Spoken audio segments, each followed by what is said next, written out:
Capítulo 13. Visitamos o ferro velho dos deuses. Cavalgamos o javali até o pôr do sol, o que era o máximo que meu traseiro podia suportar. Imaginar cavalgar uma escova de aço gigante sobre um leito de cascalho do dia todo. Cavalgar javalis era confortável assim. Não tenho a menor ideia da extensão que cobrimos, mas a montanha desaparecerá na distância e foram substituída por quilômetros de terra plana e seca. A grama e os arbustos foram ficando mais esparçosos até que estávamos agalopando pelo deserto. Quando a noite caía, o javali parou no leito de um riacho e resfolegou. Ele começou a beber água lamacenta, então arrancou um cacto do chão e mastigou, com espinhos e tudo. Aqui é o mais longe que ele irá, disse Grover. Precisamos descer enquanto ele está comendo. Ninguém precisou ser convencido. Deslizamos pelas costas do javali enquanto ele estava ocupado arrancando cactos. Então nos afastamos, gingando, andando e melhor que podíamos com nossos traseiros doloridos. Depois de seu terceiro saguaro e outra galopada de água lamacenta, o javali guinchou e arrotou. Então deu meia volta e galopou de volta ao leste. Ele prefere as montanhas, avaliei. Não posso culpá-lo, disse Thalia. Vejam, à nossa frente havia uma estrada de 2 pistas, quase coberta de areia do outro lado da estrada. Via-se um grupo de construções pequeno demais para ser uma cidade de uma casa fechada por tábuas, uma lanchonete mexicana que parecia não ser aberta desde antes de Zoe Doce Amarga ter nascido, e uma agência de correios de estuque com uma placa em que se lia Gila Gray, Arizona, pendurada à torta na porta. Além dessas construções, via-se uma série de morros, mas então percebi que não eram morros normais. A região era plana demais para eles. Os morros eram montes enormes de carros e aparelhos velhos e outras sucatas de metal. Era um ferro velho que parecia não ter fim. Uau! Exclamei. Alguma coisa me diz que não vamos encontrar uma agência de aluguel de automóveis por aqui, disse Thalia. Ela olhou para Grover. Não creio que você tenha outro javali gigante na manga, correto? Grover farejava o vento, parecendo nervoso. Ele pegou suas bolotas de carvalho e as atirou na areia. Então tocou a flauta. As bolotas se reamoaram em um padrão que não fazia o menor sentido para mim, mas Grover pareceu preocupado. Aqueles somos nós, disse ele. Aqueles 5 lá? Qual deles sou eu? Perguntei. O pequeno deformado? Sugeriu Zoe. Ah, cale a boca. Aquele grupo ali adiante, continuou Grover apontando para a esquerda. Significa problema. Um monstro? Perguntou Thalia. Grover pareceu agitado. Não farejo nada, o que não faz sentido, mas as bolotas não mentem. Nosso próximo desafio. Ele apontou para o ferro velho, com a luz do sol quase totalmente extinta. Agora as colinas de metal pareciam pertencer a um planeta alienígena. Resolvemos acampar durante a noite e explorar o ferro velho pela manhã. Nenhum de nós queria praticar mergulho no lixo no escuro. Zoe e Bianca tiraram 5 sacos de dormir e colchões de espuma de suas mochilas. Não sei como conseguiram, porque as mochilas eram minúsculas, mas deviam ser encantadas para conter tantas coisas. Eu havia percebido que cacos seus arcos e estojos de flechas também eram mágicos. Eu nunca havia pensado de fato a respeito, mas quando as caçadoras precisavam deles, simplesmente pareciam pendurados em suas costas, e quando não precisavam mais, eles desapareciam. A noite esfriou rapidamente. Groove e eu recolhemos velhas tábuas nas casas em ruínas e Thalia dirigiu-lhes um raio elétrico para começar uma fogueira. Logo estávamos tão confortáveis quanto se pode estar em uma cidade fantasma, arruinada no meio do nada. O céu está todo estrelado, disse Zoe. Tinha razão, havia milhões delas, sem as luzes da cidade para deixar o céu laranja. Impressionante, disse Bianca. Eu nunca vi a Via Láctea da verdade. Isso não é nada, afirmou Zoe. Nos velhos tempos havia mais constelações inteiras desapareceram por causa da população luminosa provocada pelos homens. Você fala como se fosse humana, observei. Zoe ergueu uma sobrancelha. Sou uma caçadora. Eu me preocupo com o que acontece com os lugares selvagens do planeta. Será que mesmo pode ser dito de nós? De vocês, corrigiu Thalia. Não de vós. Zoe ergueu as mãos, exasperada. Eu não odeio essa língua, está sempre mudando. Grover suspirou. Ele ainda olhava as estrelas como se estivesse pensando no problema da poluição luminosa. Se ao menos Pá tivesse ainda, ele poderia ordenar as coisas. Zoe sentiu com tristeza. Talvez tenha sido o café, disse Grover. Eu estava bebendo café e o vento veio. Quem sabe se beber mais café? Eu tinha certeza de que o café não tinha nada a ver com o que havia acontecido em Cloudcroft, mas não tinha coragem de dizer isso a Grover. Pensei no ratinho de borracha e nos minúsculos pássaros que haviam de repente ganhado vida quando o vento soprara. Grover, você acha mesmo que aquele era Pá? Quer dizer, eu sei que você quer que seja. Eles não mandou ajuda, insistiu Grover. Não sei como ou porquê, mas era a presença dele. Depois esta busca foi concluída, ou vou voltar ao Novo México e beber muito café. É a melhor pista que tivemos em 2000 anos. Cheguei até perto. Eu não respondi. Não queria acabar com as esperanças de Grover. O que eu quero saber, disse Thalia, olhando para Bianca, é como você destruiu um dos zumbis. Tem muito mais deles. Tivemos em 2000 anos. Cheguei tão perto. Não respondi. Não queria acabar com as esperanças de Grover. O que eu quero saber, disse Thalia, olhando para Bianca, é como você destruiu um dos zumbis. Tem muito mais deles por aí. Precisamos descobrir como lutar contra eles. Bianca balançou negativamente a cabeça. Eu não sei. Só o esfaqueei e incendiei-o. Talvez haja algo especial em sua faca, disse eu. É igual à minha, explicou Zoe. Bronze celestial, sim, mas a minha não teve o mesmo efeito sobre os guerreiros. Talvez você tenha de atingir o esqueleto num certo ponto, sugeri. Bianca parecia pouco à vontade, com todo mundo voltando a sua atenção para ela. Não se preocupe, disse Zoe. Vamos descobrir a resposta. Enquanto isso, temos de planejar nosso próximo movimento.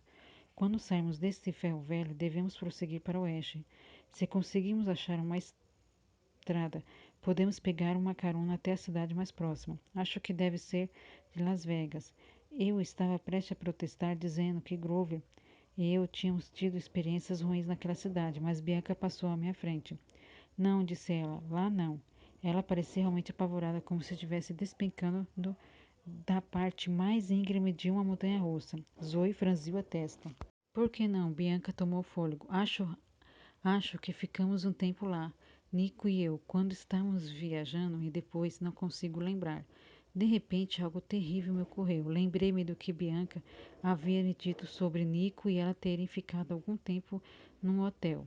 Meus olhos encontraram-se com os de Grover e tive a sensação de que ele estava pensando a mesma coisa. Bianca, falei, aquele hotel em que você ficou, o nome dele poderia ser Hotel e Cassino Lotus. Os olhos dela se arregalaram. Como você sabe disso? Ah, grande, exclamei. Esperem, disse Thalia. O que é o Cassino Lotus? Há uns 2 anos, contei Grover, Annabeth e eu ficamos presos lá. O propósito do lugar em que você nunca queria sair. Ficamos cerca de 1 hora. Quando saímos, 5 dias haviam se passado. Ele faz o tempo se acelerar. Não, disse Bianca. Não, isso não é possível. Você disse que alguém veio e tirou você de lá? Lembrei. Sim. Como ele era fisicamente? O que ele disse? Eu não lembro. Por favor, não quero falar sobre isso. Zoe inclinou-se para a frente, as sobrancelhas unidas, preocupada. Você disse que o Washington DC havia mudado quando você voltou lá no verão passado. Você não lembrava da existência do metrô? Sim. Mas, Bianca, disse Zoe, você poderia me dizer o nome do atual presidente dos Estados Unidos? Não seja boba, disse Bianca. E disse o nome correto do presidente. E quem foi o presidente antes dele? Perguntou Zoe. Bianca pensou um pouco. Roosevelt. Zoe engoliu em seco. Theodore ou Franklin? Franklin, respondeu Bianca. FDR? Como a estrada FDR Drive? Perguntei. Porque, sinceramente, isso é tudo o que eu sabia sobre a FDR. Bianca, disse Zoe, FDR não foi o último presidente. Seu mandato foi há cerca de 70 anos atrás. Impossível, replicou Bianca. Eu não sou tão velha assim. Ela olhou para as próprias mãos como se para certificar-se de que não estavam enrugadas. Os olhos de Thalia ficaram tristes. Achou que ela sabia como era ser arrancada do tempo por um período. Está tudo bem, Bianca. O importante é que você e Nico estão bem. Vocês conseguiram sair. Mas como? Perguntei. Ficamos lá por apenas uma hora e quase não conseguimos escapar? Como vocês conseguiram depois de tanto tempo? Eu já disse. Bianca parecia prestes a chorar. Um homem veio e disse que era hora de sairmos. Mas quem? Por que ele fez isso? Antes dela pudesse responder, fomos atingidos por uma luz ofuscante que vinha da estrada. Os faróis de um carro surgiram do nada. Eu, de certo modo, esperava que quase Apolo vindo nos dar uma carona outra vez, mas o motor era silencioso demais para a carruagem do sol. E além disso, agora era noite. Agarramos nossos sacos de dormir e saímos do caminho no momento em que uma limusine branca cadavérica deslizava até parar diante de nós. A porta de trás da limusine abriu bem no meio ao meu lado. Antes que eu pudesse me afastar, a porta de uma espada tocou minha garganta. Ouvi o som de Zoe e Bianca puxando seus arcos. Quando o dono da espada saiu do carro, recuei muito lentamente. Fui obrigado, pois ele estava espetando a ponta da espada bem debaixo do meu queixo. Então ele sorriu cruelmente. Agora você não é tão rápida, não é, Pivete? Era um homem grande com um corte de cabelo militar, jaqueta de motoqueiro de couro preto, jeans também preto, camiseta justa branca e botas de combate. Óculos de sol fechados nas laterais ocultavam seus olhos, mas eu sabia o que havia por trás daquelas lentes órbicas, ocas, cheias de chamas. Ares Grunet, o deus da guerra, olhou para os meus amigos. Calma, gente. Ele estalou os dedos e todas as armas dos caçadores caíram no chão. Este é um encontro amistoso. Ele enterrou a ponta da sua espada um pouco mais sobre meu queixo. É claro que eu gostaria de levar sua cabeça como troféu, mas alguém deseja vê-lo. E eu nunca decapito meus inimigos na frente de uma senhora. Que senhora? Perguntou Thalia. Ares desviou os olhos para ela. Ora, ora, ouvi dizer que você estava de volta. Ele baixou a espada e se afastou com um empurrão. Thalia, filho de Zeus, refletiu. Ares, você não está andando em muito boa companhia. O que quer dizer, Ares? Perguntou ela. Quem está no carro? Ele sorriu, gastando da atenção. Ah, duvido que ela queira se encontrar com o restante de vocês, principalmente elas. Se ele projetou o queixo na direção de Zoe e Bianca, por que vocês não vão comprar taco enquanto esperam? Percy só vai demorar alguns minutos. Não vamos deixá-lo sozinho convosco, Sr. Ares, afirmou Zoe. Além disso, Grover conseguiu dizer: a lanchonete mexicana está fechada. Ares estalou os dedos de novo. As luzes no interior da tanqueria de repente brilharam, ganhando vida. As tábuas caíram da porta e a placa fechado mudou para aberto. O que você estava dizendo, garoto bode? Vão, disse eu a meus amigos. Eu cuido disso. Tentei parecer mais confiante do que sentia. Não creio que tenha enganado Ares. Vocês ouviram o garoto? Disse o deus da guerra. Ele é grande e forte. Tem as coisas sob controle. Relutantes, meus amigos, seguiram para a taqueria. Ares me olhou com ódio. Então abriu a porta da limusine como um chofer. Entre, Privete, disse ele, e tenha cuidado com seus modos. Ela não perdoa grosseiras tão facilmente quanto eu. Quando o vi, fiquei de queixo caído. Esqueci meu nome. Esqueci onde estava. Esqueci como falar frases completas. Ela usava um vestido de cetim vermelho e os cabelos caíam com cascata de cachos. Seu rosto era o mais lindo que eu já virá. Maquiagem perfeita. Olhos deslumbrantes, um sorriso capaz de iluminar o lado escuro da lua. Pensando bem, não sei dizer com quem ela se parecia, nem mesmo de que eram os seus cabelos e seus olhos. Imagine a atriz mais linda de que você pode se lembrar. A deusa era 10 vezes mais bonita do que ela. Escolha a cor de seus cabelos mais bonita, a cor dos olhos, o que for. Eram assim os das deusas. Quando ela sorriu para mim, por um breve momento se pareceu um pouco com Annabeth. Em seguida, com uma atriz de TV, de quem eu costumava gostar ao quinto ano. E então, bem, você já entendeu. Ah, está aí você, Percy, disse a deusa. Eu sou Afrodite. Deslizei o assento diante do dela e disse algo como: Ela sorriu. Ah, que doçura! Segure isso, por favor. Ela me entregou um espelho do tamanho de um prato grande e me fez segurá-lo à sua frente. Inclinou-se para a frente, retocou o batom, embora eu não pudesse ver nada de errado com ele. Você sabe por que está aqui? Perguntou ela. Eu queria responder, porque não conseguia formar uma frase completa. Ela era apenas uma mulher muito bonita, com olhos que pareciam nascentes de rios. Epa! Belisquei meu próprio braço com força. Eu, eu não sei, consegui dizer. Ah, querido, disse Afrodite, ainda era negação. Pude ouvir Ares fora do carro, dando uma risadinha. Eu tinha a sensação de que ele escutava cada palavra que dizíamos. A ideia de que ele estar lá fora me deixou com raiva. Isso ajudou a desanuviar a minha mente. Não sei do que você está falando, respondi. Bem, então por que você está nessa busca? Artemis foi capturada. Afrodite revirou os olhos. Ai, Artemis, por favor. Isso não faz no menor sentido. Ora, se queriam sequestrar uma deusa, ela deveria ser linda de morrer, você não acha?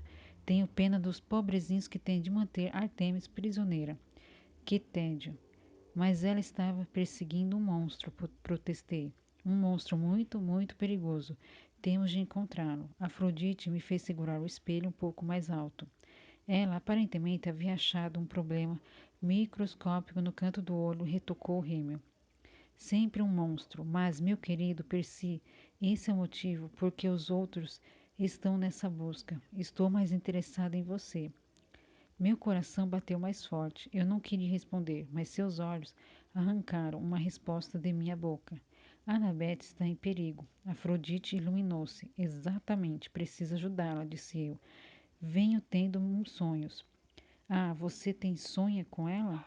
Que gracinha. Não, quer dizer, não foi isso que eu quis dizer. Ela fez um murmúrio. Percy, eu estou do seu lado. Sou a razão de você estar aqui, afinal. Eu a olhei fixamente. O quê? A camiseta envenenada que os irmãos Stowe deram a Phoebe, disse ela. Você pensou que aquilo fosse acidente? Mandar Blackjack ao seu encontro? Ajudá-lo a fugir do acampamento?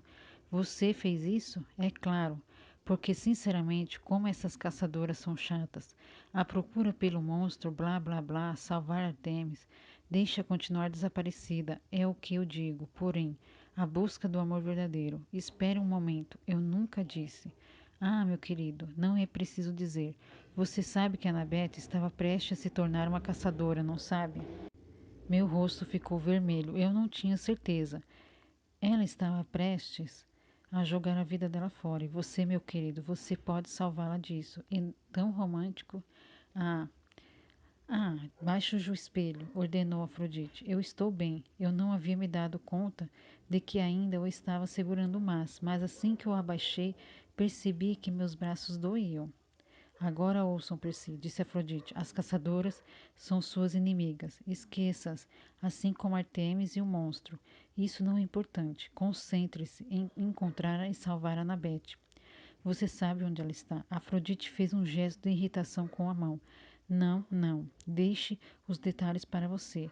Mas faz séculos desde que tivemos uma boa trágica história de amor. Epa, em primeiro lugar, eu nunca disse nada sobre amor. E em segundo, o que quer dizer com trágica? O amor vence tudo, prometeu Afrodite. Olhe só Helena e Paris. Por que acaso eles deixaram algo erguer-se entre eles? Eles não começaram a guerra de Troia, causando a morte de milhares de pessoas. Ora, não é essa a questão. Siga o seu coração. Não, eu não sei para onde ele vai. Meu coração é o que quero dizer. Ela sorriu solidária. Era bonita de verdade, e não só porque tivesse um rosto lindo, nem nada assim. Ela acreditava tanto no amor que era impossível não se sentir atordoado quando ela falava no assunto. Não, saber a metade da graça, disse Afrodite. Deliciosamente doloroso, não é? Não é ter certeza de quem você ama e de quem ama você. Ah, vocês, jovens, é tão fofinho que tenho vontade de chorar. Não, não, disse eu, não faça isso. E não se preocupe, replicou ela. Não vou dizer que isso seja fácil e chato para você. Não tenho ótimas surpresas guardadas. angústia, indecisão. Ah, espere só para ver. Está tudo bem de verdade, disse a ela. Não precisa se dar o trabalho. Você é tão fofinho. Queria que todas as minhas filhas pudessem partir do coração de um garoto tão bom quanto você. Os olhos de Afrodite estavam cheios de lágrimas. Agora é melhor você ir. E tenha cuidado no território do meu marido, Percy. Não pegue nada. Ele é extremamente meticuloso em relação a seus quinquilharias e entulhos. O que? Perguntei. Você se refere a Hefesto? Mas a porta do carro se abriu e Ares agarrou meu ombro, me arrancando do carro de volta para a noite do deserto. Minha audiência com a deusa do amor havia chegado ao fim. Você tem sorte, Pivete. Ares me empurrou para longe da limousine. Seja grato. Pelo quê? Por estarmos sendo tão legais. Se dependesse de mim, então, por que ainda não me matou? Disparei. Era uma coisa estúpida para se dizer ao deus da guerra, mas ficar perto dele sempre me deixava com raiva e imprudente. Ares assentiu como se finalmente houvesse dito algo inteligente. Eu adoraria matá-lo de verdade, disse ele. Mas veja, tem um dilema aqui. Corre no Olimpo o boato de que você pode começar a maior guerra da história. Não posso me arriscar e pôr tudo a perder. Além disso, Afrodite pensa que você é uma espécie de galã de novela ou coisa do gênero. Se eu o matasse, isso me deixaria mal diante dela. Mas não se preocupe, não esqueci minha promessa. Algum dia, em breve, garoto, muito em breve, você vai erguer sua espada para lutar e vai se lembrar da ira de Ares. Cerrei os punhos. Por que esperar? Já venci você uma vez? Como é que está o tornozelo? Ele sorriu maldoso. Não está mal, Pivete, mas você não chega nem perto do mestre do insultos. Vou começar a luta quando estiver pronto. Por enquanto, caia fora. Ele estalou os dedos e o mundo girou 360 graus em meio a nuvens de poeira vermelha. Caí no chão. Quando tornei a me levantar, a limusine havia desaparecido. A estrada taqueria toda a cidade de Gilaglau haviam desaparecido. Meus amigos e nós encontramos de pé, no meio do ferro velho, com montanhas de sucata de metal se estendendo em todas as direções. O que ela queria com você? Perguntou Bianca assim que lhes contei sobre Afrodite. Ah, não, não sei bem, menti. Ela mandou ter cuidado no ferro velho do marido. Disse que não pegássemos nada. Zoe estreitou os olhos. A deusa do amor não faria uma viagem somente para nos dizer isso. Tende cuidado, Percy. Afrodite tem desencaminhado muitos heróis. Pelo menos uma vez eu tenho de concordar com Zoe, disse Thalia. Você não pode confiar em Afrodite. Grover estava me olhando com uma expressão engraçada, por empatia. Ele, nem em geral, podia ler minhas emoções, e eu tinha a sensação de que ele sabia exatamente sobre o que Afrodite havia conversado comigo. Então, disse eu, ansioso para mudar de assunto, como saímos daqui? Naquela direção, respondeu Zoe. Aquele é o oeste. Como você sabe? A luz da lua cheia. Fiquei surpreso com a nitidez com que pude vê-la virar os olhos para mim. A ursa maior fica ao norte, explicou ela, o que significa que aquele só pode ser o oeste. Ela apontou para o oeste e então para a constelação setentrional, que era difícil distinguir por haver tantas outras estrelas. Ah, sim, disse eu, as tais das Úrsula. Zoe pareceu ofendida. Tem de respeito, era uma ótima ursa. Um adversário digno. Você fala como se ela fosse real. Pessoal, interveio Grover. Olhem, havíamos chegado ao topo de uma montanha de lixo. Pilhas de objetos de metal cintilavam à luz da lua. Cabeças quebradas a cavalos de bronze, pernas de metal de estátuas humanas, carruagens esmagadas, toneladas de escudo e espadas, outras armas do lado de peças mais modernas, como carros que brilhavam em tons de dourado e prateado, geladeiras, máquinas de lavar, monitores de computador. Uau, disse Bianca, aquelas coisas algumas parecem ouro de verdade. E são, disse Thalia em tom sombrio. Como disse Percy, não toque em nada. Este é o ferro velho dos deuses. Ferro velho? Grover pegou uma bela coroa feita de ouro, prata e predas preciosas. Estavam quebradas de um lado dos lados, como se tivesse sido rachada por um machado. Você chama isso de ferro velho? Ele deu uma mordida na ponta e começou a mastigar. É delicioso. Thalia deu-lhe um tapa tirando a coroa de suas mãos. Estou falando sério. Olhem, exclamou Bianca. Ela desceu ao monte correndo, tropeçando em espirais de bronze e pratos de ouro.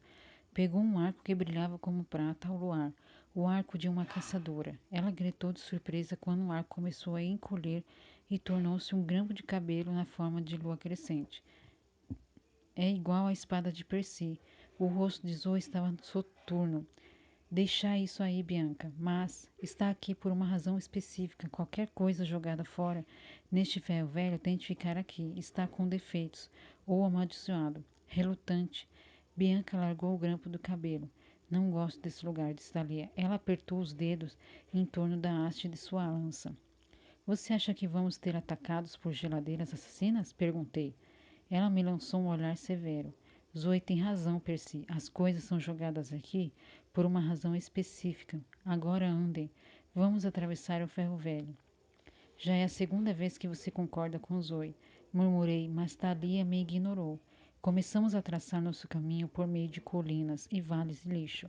O lugar parecia continuar eternamente e não fosse pela ursa maior, teríamos nos perdido. As colinas pareciam todas a mesma. Gostaria de dizer que não mexemos em nada, mas havia muita coisa legal para que não checássemos algumas peças. Encontrei uma guitarra elétrica no formato da lira de Apolo, tão bonita que tive de segurá-la. Grover achou uma árvore quebrada feita de metal.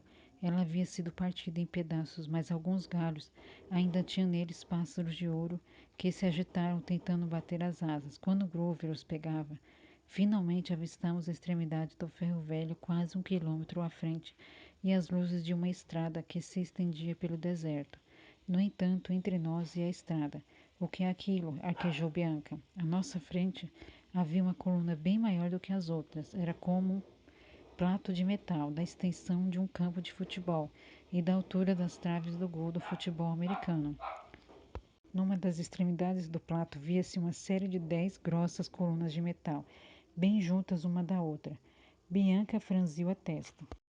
Parecem dedos de um pé, completou Grover. Bianca sentiu dedos muito, muito grandes. Zoe e Thalia trocaram olhares nervosos. Vamos dar a volta? Disse Thalia, bem longe. Mas a estrada fica lá adiante, protestei. É mais rápido escalar. Plink. Thalia ergueu a lança e Zoe pegou o arco, mas percebi que era apenas Grover. Ele havia tirado um pedaço de metal e atingirá um daqueles dedos, produzindo um eco profundo, como se a coluna fosse oca. Por que vos fizesse isso? Perguntou Zoe. Grover encolheu-se. Não sei. Eu não gosto de pés falsos. Vamos, Thalia olhou para mim, contornando. Não discuti. Os artelhos estavam me dando nos nervos também. Afinal, quem esculpe dedos de pés de 3 metros de altura e os fica num ferro velho? Depois de vários minutos de caminhada, finalmente chegamos à escada, num trecho abandonado, porém iluminado de asfalto negro. Conseguimos, disse Zoe, graças aos deuses. Mas aparentemente os deuses não queriam agradecimento. Naquele momento ouvi um barulho como de 1000 compactadores de lixo esmagando metal. Dei meia volta atrás de nós e montanha de metal se movia, erguendo-se. Os 10 dedos se inclinaram e percebi porque pareciam dedos de pé, porque eram. A coisa que se ergueu no meio do metal era um gigante de bronze com uma armadura grega de batalha completa. Ele era incrivelmente alto, um arranha-céu, braços e pernas, e reluzia perseverantemente ao luar. Olhou para baixo para nós e seu rosto parecia deformado. O lado esquerdo estava parcialmente derretido, suas juntas rungiam com a ferrugem. Em seu peito, coberto pela armadura, escrito na poeira espessa por um dedo gigante, estavam as palavras Lave-me. Talo, arquejou Zoe. Quem? Quem é Talo? Arquejei. Uma das criações de Festo, respondeu Thalia. Mas esse não pode ser o original. É pequeno demais. Um protótipo, talvez. Um modelo defeituoso. O gigante de metal não gostou da palavra defeituoso. Ele levou uma das mãos ao cinto da espada e puxou a arma. O som dela deixando a bainha era horrível. Metal raspando metal, a lâmina tinha mais de 30 metros fácil. Parecia enferrujada e embotada, mas não achei que isso tivesse importância. Ser atingido por aquela coisa seria o mesmo que ser atingido por um navio de guerra. Alguém pegou alguma coisa aqui? Disse Zoe. Quem foi que pegou algo daqui? Ela me fitou acusadora. Sacudi a cabeça. Sou um monte de coisa, mas não sou ladrão. Bianca não disse nada. Eu podia jurar que ela parecia culpada, mas não tive muito tempo para pensar no assunto, pois o gigante defeituoso, Talo, deu um passo em nossa direção, cobrindo metade da distância que nos separava e fazendo o chão tremer. Corram, gritou Grover. Ótimo conselho, exceto pelo fato de ser inútil. Andando devagar, aquela coisa podia nos ultrapassar facilmente. Nós nos separamos da mesma forma que fizemos com o leão de Nemeia. Thalia pegou seu escudo e o manteve erguido enquanto corria pela estrada. O gigante brandiu a espada e arrancou uma série de cabos elétricos que explodiram em centelhas e se espalharam com o caminho de Thalia. As flechas de Zoe assoviavam em direção ao rosto da criatura, mas espatifavam-se inofensivamente contra o metal. Grover berrava como um cabritinho e começou a subir uma montanha de metal. Bianca e eu acabamos nos escondendo perto um do outro, atrás de uma carruagem quebrada. Você pegou uma coisa, disse eu, aquele arco. Não, negou ela, mas sua voz estava trêmula. Devolva, disse eu, jogue fora. Eu não peguei o arco, disse. É tarde demais. O que você pegou?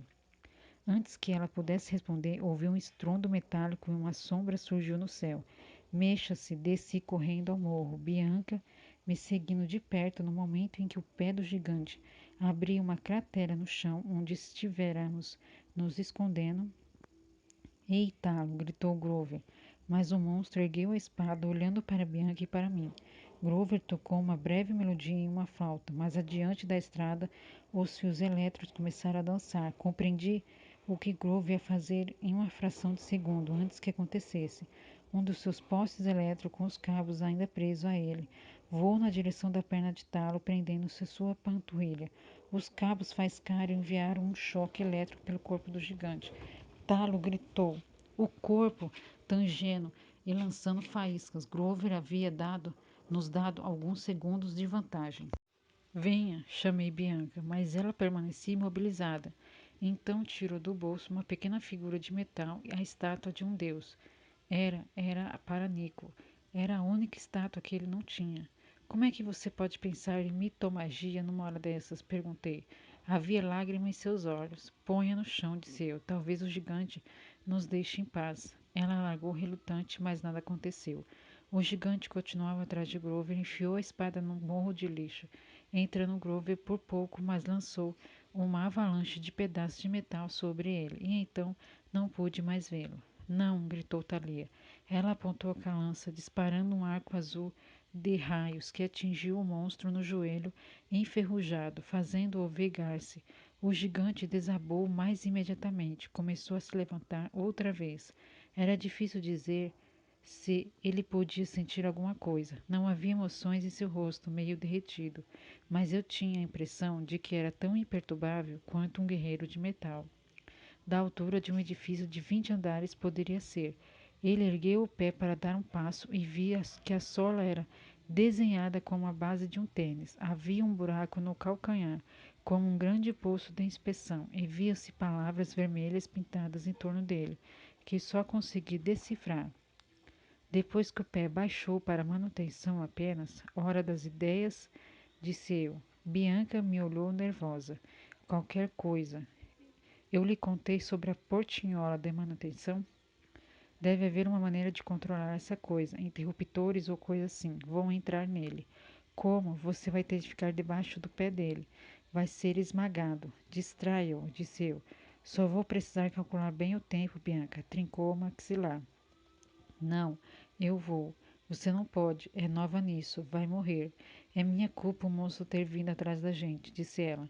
É minha responsabilidade aqui. Ela apanhou a pequena estátua dos deuses e a apertou em minha mão. Se alguma coisa acontecer, dê isso a Nico, disse a ele. Diga a ele que sinto muito. Bianca, não. Mas ela não me esperou. Corria na direção do pé esquerdo do monstro. Thalia tinha a atenção dele por hora. Ela havia percebido que o gigante era grande, porém lento. Se você conseguisse chegar perto dele e não ser esmagado, podia contorná-lo e continuar vivo. Pelo menos estava dando certo até ali. Bianca chegou bem perto do pé do gigante, tentando equilibrar-se sobre a sucata de metal que oscilava e mudava de posição com o peso dele. O que estás fazendo? Gritou Zoe. Façam com que ele leve o pé, respondeu ela. Zoe disparou uma flecha na direção do rosto do monstro que entrou direto por uma de suas narinas. O gigante se empetigou e sacudiu a cabeça. Ei, homem lixo! Gritei. Aqui embaixo. Corri até o dedão e espetei contra a corrente. A lâmina mágica abriu um talho no bronze. Infelizmente, meu plano funcionou. Talo abaixou os olhos para mim e ergueu o pé para me esmagar como a um inseto. Eu não vi o que a Bianca estava fazendo. Tive de me virar e correr. O pé desceu poucos centímetros atrás de mim e eu fui lançado no ar. Bati em algumas coisas duras e me sentei tonto. Eu havia sido lançado contra uma geladeira a ar do Olimpo. O monstro estava prestes a me liquidar, mas Grover conseguiu emergir da pilha do lixo e começou a tocar flauta freneticamente. Sua música fez com que ele outro poste de iluminação batesse na coxa de Talo. O monstro se virou. Grover deveria ter corrido, mas provavelmente estava exausto demais com o esforço dependido para fazer tanta magia. Ele deu 2 passos, caiu e não tornou a se levantar. Grover, Thalia e eu corremos em sua direção, mas eu sabia que chegaríamos à tarde demais. O monstro ergueu a espada para esmagar Grover e então parou. Talo inclinou a cabeça para um lado como se tivesse ouvido uma música esquisita. Começou a mover braços e pernas de forma estranha, dançando a dança da galinha. Então ergueu a mão e deu um soco no próprio rosto. Continue, Bianca, gritei. Zoe pareceu horrorizada. Ela está lá dentro. O monstro cambaleou e percebi que estávamos correndo perigo. Thalia e eu agarramos Grover e disparamos com ele em direção à estrada. Zoe já estava à nossa frente. Ela gritou. Como? Bianca vai sair. O gigante tornou a atingir a própria cabeça e deixou cair a espada. Um tremor percorreu todo o seu corpo e ele oscilou em direção aos seus cabos elétricos. Cuidado, gritei, mas era tarde demais. O tornozelo do gigante enrolou-se nos cabos e fagulhas azuis de eletricidade percorreram o seu corpo. Torci para que seu interior tivesse isolamento. Não tinha a menor ideia do que estava acontecendo lá fora. O gigante cambaleou de volta para o ferro velho e sua mão direita despencou, caindo sobre a sucata metálica com um horrível glenche. O braço esquerdo também se soltou. Ele estava se desmantelando. Talo começou a correr. Espera aí, gritou Zoe. Corremos atrás dele, mas não havia como alcançá-lo. Pedaços do robô continuavam a cair, obstruindo nosso caminho. O gigante desmoronou de cima para baixo, a cabeça, o peito e finalmente as pernas. Quando alcançamos os destroços, procuramos freneticamente gritando o nome de Bianca. Engatinhamos entre os imensos pedaços, o oco e as pernas e a cabeça. Procuramos até o sol começar a se levantar, mas sem sorte. Zoe sentou-se e chorou. Eu fiquei perplexo de vê-la chorar. Thalia gritou de raiva e cravou a espada no rosto, arruinando do gigante. Podemos continuar procurando, disse eu. Agora está claro. Vamos encontrá-la. Não, não, vamos, disse Grover arrasado. Aconteceu exatamente como deveria ser. Do que você está falando? Perguntei. Ele ergueu os grandes olhos molhados para mim. A profecia, um se perderá na terra ressecada. Por que eu não tinha percebido logo? Por que a deixei ir em meu lugar? Ali estávamos no deserto. A Bianca e D'Angelo se fora.